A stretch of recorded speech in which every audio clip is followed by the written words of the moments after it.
Hi, this is Joby Provido, and you're listening to Contemplating the Rosary, where we talk about how to pray the Holy Rosary even better. In 104 episodes, over 4 seasons, we will explore a method of how to say the Rosary the way Pope St. John Paul II, Pope Paul VI, and other Rosary advocates recommend, and that's by contemplating the mysteries while we say the Our Father, Hail Mary, and Glory Be. This podcast is based on the book Beyond the Veil, Contemplating the Mysteries of the Holy Rosary, available at Lazada in the Philippines and in print or Kindle on Amazon, wherever you are. Visit kindlingspress.com for more information and where you can read and download the episode guide.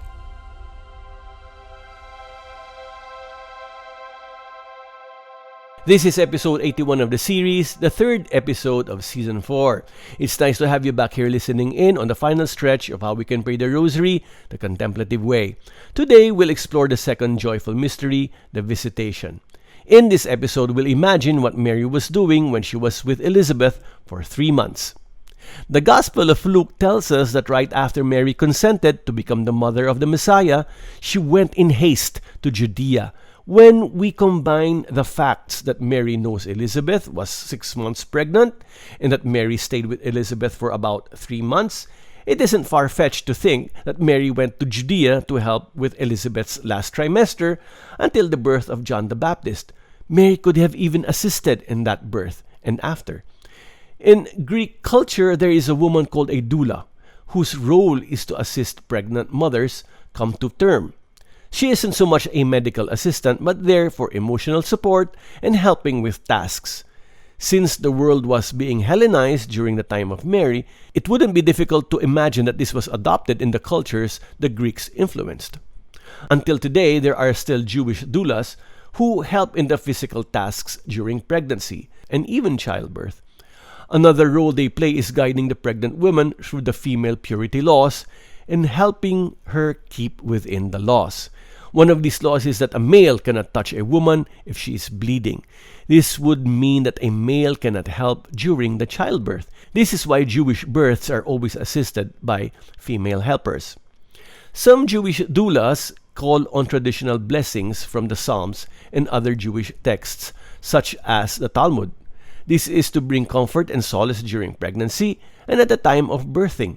Some health aids from the mikvah and ritual baths are also part of providing spiritual strength for the pregnant woman.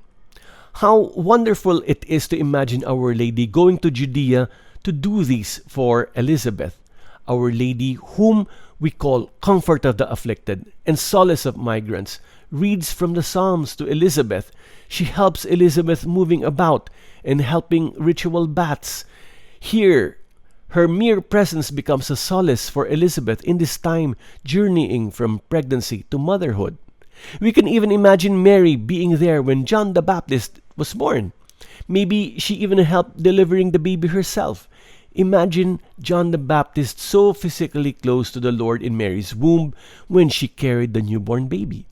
How can we not imagine Mary staying a bit after the birth of John the Baptist while Elizabeth is convalescing?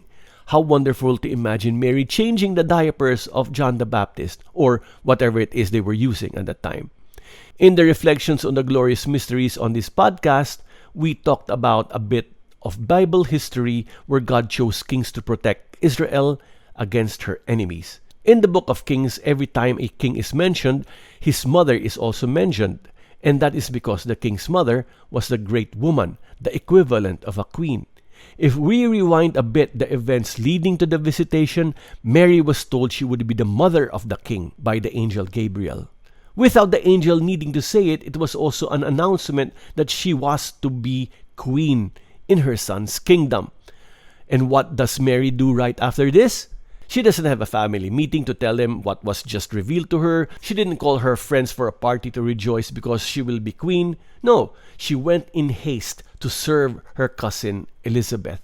Mary reflects her son's kingdom, which is not a kingdom where the king and queen are served, but where the king and queen serve. It is no wonder one of the oldest names Christians had for Mary is Voithia, which means helper in Greek. Let us gaze at the face of Mary in this mystery and focus on her expression of humility. It gives us hope that when we call for her help, we know she is there to help us, for she is the great woman, the great Boethia. That's our episode for today. Don't forget to like this episode, click the subscribe button and the bell icon so you'll be notified when the next episode drops. As always, this podcast is brought to you by thecatholictalks.com and kindlingspress.com, where you can read more articles on the Catholic faith and find more books on Catholicism. This has been Joby Provido. I'll say goodbye for now, and please join me again next time when we can learn to pray the Rosary better. Bye-bye.